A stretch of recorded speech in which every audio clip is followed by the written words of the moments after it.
My ex-husband divorced me over a misunderstanding without letting me explain, but 9 years later he returned expecting a second chance. I, 38, female, got divorced from my husband, Nick, 40, almost 9 years ago.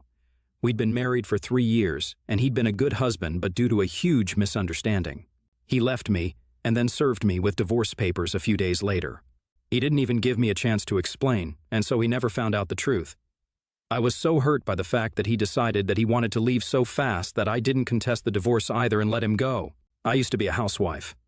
Then one day, Nick came back home to find my ex-boyfriend, Joe, 38, male, in the house with me, and he turned around and left without a word. The three of us knew each other from college, and Joe and I had dated for just 3 months before I realized I had feelings for Nick. Joe had been visiting to invite me and Nick to his wedding that was going to take place in a few months, and that was it. Nothing weird or suspicious was going to happen. I'd never do that to someone else, but Nick just assumed the worst and left without a word. I tried to call after him and stop him, but he drove away as fast as he could and even blocked me everywhere, so I couldn't get to him and explain what was going on.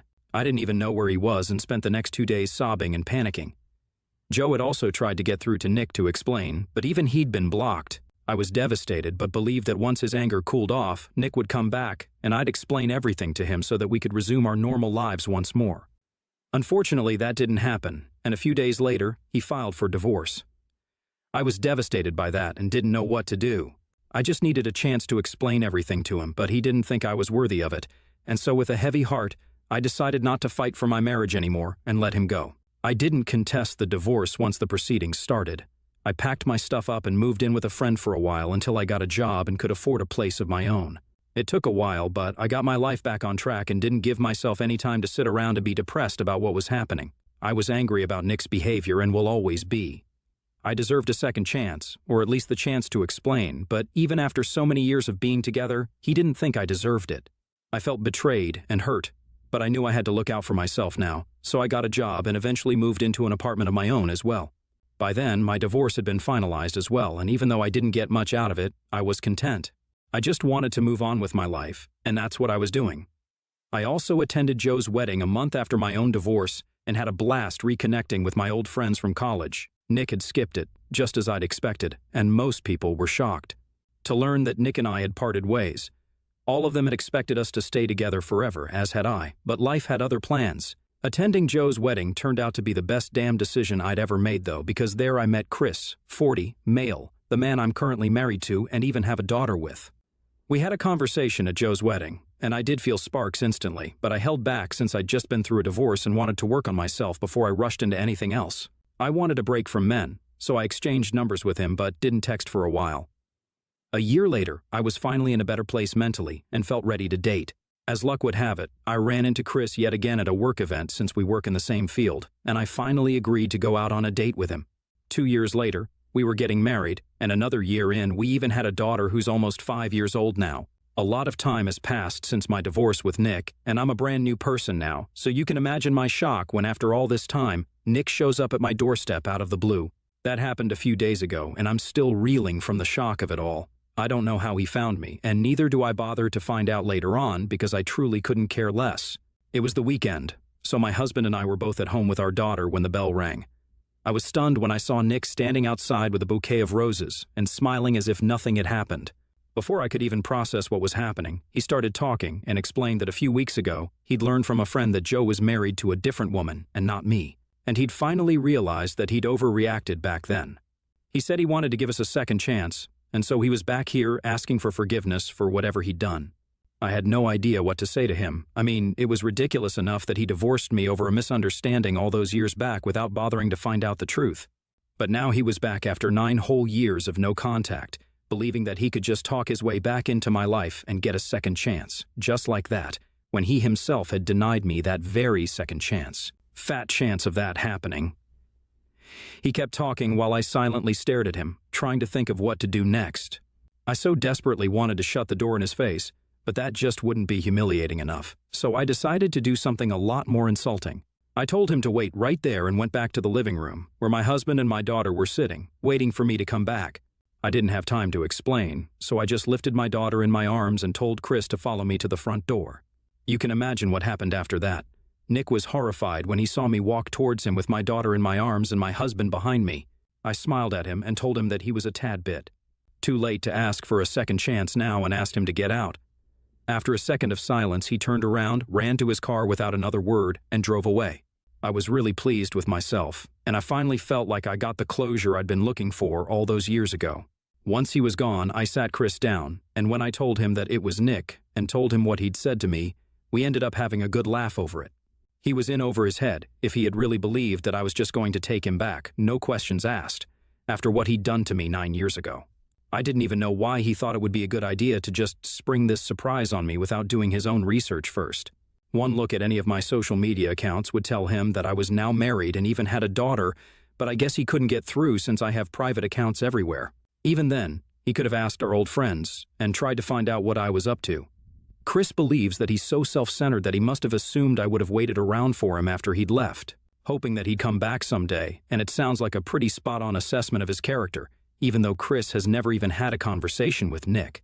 It's been a few days since then, and I thought that he'd leave me alone after what had happened, but this morning, he sent me a message on Facebook from a new account and said that he was incredibly hurt by what I'd done. He genuinely wanted to apologize to me for what he'd done in the past, but I'd made a mockery out of the whole thing. He still feels sorry for what he did, but he also thinks that I owe him an apology as well for trying to humiliate him.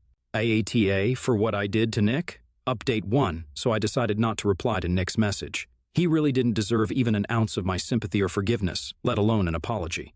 My husband was right, he definitely just assumed that I'd still be waiting for him and would readily accept him once he was finally ready to come back. He'd always been a self-centered guy, and sadly, I'd overlooked all the red flags before I got married to him. They were always there. He didn't suddenly change overnight, but sadly, I was too blinded by my love for him to see him for what he truly was. Once we got together, he'd always make it very awkward and uncomfortable for me to be around any other guy, even if we were just friends. He wouldn't say it straight to my face, but he'd talk about it later and make a huge deal out of it, so I started avoiding my male friends altogether and would only speak to them in Nick's presence and never without them. He also told me to quit my job and be a housewife because his job required him to spend long hours at the office, so he wanted our house to be for him when he came back. And he said that he didn't trust anyone else to make sure of that other than me. I was honored back then, so I readily quit my well-paying job to be the perfect housewife for him. And despite all that I gave up for him, he didn't even give me a chance to explain my side. I'd always felt that Nick was especially jealous of Joe, given the fact that he was my first boyfriend in college, and I was with him before Nick, so he'd be extra possessive of me when it came to Joe. He never had a reason to, though, since I was always loyal to him and would never even imagine cheating on anyone. But he clearly didn't think that highly of me. After our divorce, I was really torn up, and it took me a long time to pull myself together and give love a second chance. A lot of you guys have been saying that I jump from one relationship into another, and maybe it's true. I don't know. I can't exactly deny it because getting into a relationship just a year after a divorce might be too quick for some people, but I'm glad that I did it. I took that leap of faith, and that's why I have the best husband and a beautiful daughter today. So I'd say that I'm pretty content with how my life has turned out. I'm not going to apologize to Nick, but I guess I do owe him a thanks at the very least, since if he hadn't left me, then I might still have been stuck in an unhappy marriage. Update 2. Okay, so I found out a couple more things about Nick. Apparently, the reason he hadn't known anything about my life was because he deleted all his social media, and for the past few years, he'd been living in Seoul for work, so he'd lost touch with his old friends from college as well. He'd moved back just a month ago and had got in touch with a friend of his who wasn't really close with me, so he didn't know about my marriage, but he did know about Joe's, which is all that he told Nick. And that's how he landed up on my doorstep. It's still bizarre that he chose to approach me even after almost a decade of not being in touch, but whatever, I'm over it now. He hasn't texted me after I ignored his message, and I don't think he will either. I also told Joe about what had happened, and even he was shocked at the audacity that he had, showing up without any warning and expecting me to just take him back, and even demanding an apology from me because I decided to insult him the same way he'd insulted me. My daughter did ask me who that man was, but I didn't tell her the truth because she doesn't need to know.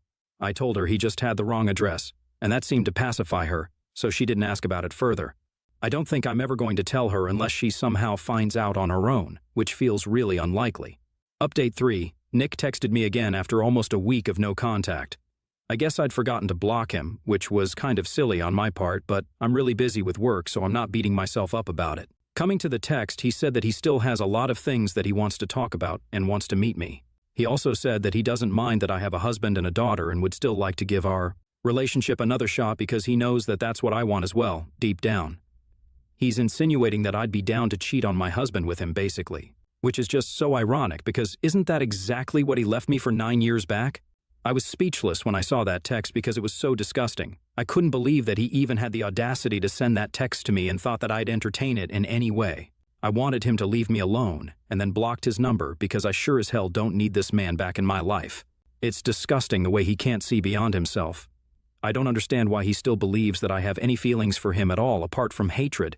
Because I think I made it very clear when he came to visit me that I didn't care for him anymore, and my family is all that matters to me now.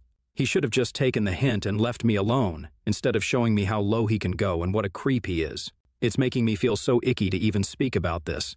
At least now he's blocked, and whatever disgusting message he decides to send me next, I won't have to see it. I'm trying to erase the memory of the first one from my head as well. To be honest, it's just gross. Update 4, it's pretty ridiculous how some of you guys are accusing me of still being into Nick. No, I'm not into him, but I do hate him. Which I think is pretty freaking natural since I was literally married to this guy before he abandoned me, and of course, I told Chris about that text. I'm not a cheater and never have been, so I definitely would share something like that with my husband.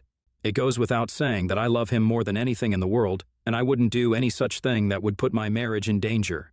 The only reason I'd even open the door to Nick in the first place is that I have a bad habit of not checking who's out there, especially when my husband's home, and I'm working on it. But that being said, I would never knowingly let Nick back into my life. I don't want him back in my life either, so it's sickening that people are accusing me of doing that. I hope this clears things up. Update 5, so Nick dropped by again, and I didn't open the door this time without checking who it was first. Luckily, my daughter was out with my husband to meet his parents, and I was supposed to accompany them, but I got caught up with work. When I realized it was Nick standing out there, I told him through the door that he needed to leave and that he wasn't welcome here anymore. I thought I'd made myself pretty clear when I said that, and it meant that he was supposed to leave, but he refused to listen. He told me that he was in town just for a couple more weeks, and then he'd be in another country. I was confused as to why he was telling me this since I didn't really care. But then he said that this would be convenient for us. He said that I didn't need to fight it anymore, and that we could finally get together now. I couldn't believe that he was standing right outside my house and asking me to cheat on my husband. I was appalled and disgusted and immediately said that he had 3 seconds to leave, or else I'd call the police. Once again, he didn't take it seriously and decided to stay, so I ended up calling the police, and they had to take him away. I'm glad my daughter wasn't there to witness it, but I did call my husband up immediately. Chris came back within an hour and made sure I was all right, and I was okay, just a little shaken by what had happened. I don't even know how he'd found out where I lived. The friend who told him about Joe being married to someone else wasn't even close enough to me to know that I was married, let alone know where I lived. So it couldn't have been him. But now I'm feeling weird and uncomfortable in my own home, and I hate it. I'm lucky that he's here only for a few more weeks, and I'm counting on that to make him stay away. It isn't even myself that I'm worried about the most. It's my daughter. I'm not saying that he'd put us in danger, he doesn't seem psycho yet, but I surely wouldn't put it past him. Even today, while I was hiding out in the living room and waiting for the cops to arrive, he was begging me to give him one chance. He thought I was bluffing about the phone call and didn't buy it even though he'd heard me reporting him on the call. I think that's just him being super delusional right now. My husband and I are considering amping up the security, and we're going to speak to his uncle who works in the police and get his advice on what to do next, because this just took a super weird and creepy turn. I don't want to stick around to find out what he does next. Update 6, I think I found out how Nick traced me. I talked to a couple of my college friends, and one of them happened to give out my address to Nick's old friend. She apologized to me several times when I told her what had happened and said that she'd forgotten to ask me first. I'm obviously still pissed about it because her forgetfulness has led to a crapload of problems for me now. I'm taking a break from this woman now because what she's done was immensely stupid. You don't just give out people's addresses without asking them first. I think even second graders would know something as basic as that. I haven't heard from Nick after he was escorted off our property by the police, but we're still considering moving just in case he was lying about being here for only a few more weeks. Chris and I don't want to risk anything, especially since our daughter goes to school nearby, and I'm feeling incredibly paranoid and anxious about how this situation has turned out. So we're still considering a move, and the only thing holding us back, ironically, is our daughter. She loves our home and has been very upset ever since she learned that we might have to leave, so any tips on how to deal with this are welcome. Until then, we're just trying to figure out a way to make this work for us right now without compromising on our safety. Update 7, Nick has moved to Canada, and I've confirmed it with multiple people, so I know he's gone for sure. He's back on social media again, so that's how they all know what he's up to. He had texted me once after I'd called the cops on him, only to tell me that he still believed something could have happened between us that day, but I was just too scared to let myself do anything. He told me that he'd wait for the day I'd realize, just like he did, that I still loved him, and that my husband was just an obstacle in our way and nothing more. He even said that he'd be willing to adopt my daughter to show how devoted he was to me, and sent me his address in Canada so I could reach out to him whenever I felt I was ready. I couldn't believe that people could be this delusional, but at least he was gone. He'd used a new number to text me, so I blocked that as well, and that was it. I no longer have to deal with this bullcrap or worry about him showing up at my house unannounced again. I'm mostly happy about the fact that we didn't have to move because my daughter is so happy that she gets to stay in the home that she loves. As long as she's happy and safe, I'm okay with everything. And now that I know we're not in any danger, I'm not that worried either. We're still keeping the security measures we've taken in place, though, just to be doubly sure. Chris and I also did read the last message that Nick had sent together. We were sitting on the couch drinking wine and watching our daughter play, and it honestly felt ridiculous that even after he'd seen my family, he still believed that I'd want him. I can't imagine how any human being can be so self-involved. I even sent Joe that text, and he had the same reaction as us. I'm still not speaking to my friend who gave him my address, though. What she'd done was very irresponsible, and as a mother herself, she should know better than that. Not only did she put me in a really tough spot, but also my family, and that's something that I just cannot forgive her for. Anyway, my husband and I are planning a vacation to the beach, my daughter's favorite place, in a few weeks so that we can let some steam off, which is much needed since these past couple of weeks were really very stressful for me. And I feel like I've earned a break. I've been very busy with work, as has my husband, and I'm sure this will do us a lot of good. Thank you guys for all the love and support that you guys have been sending us. Much love.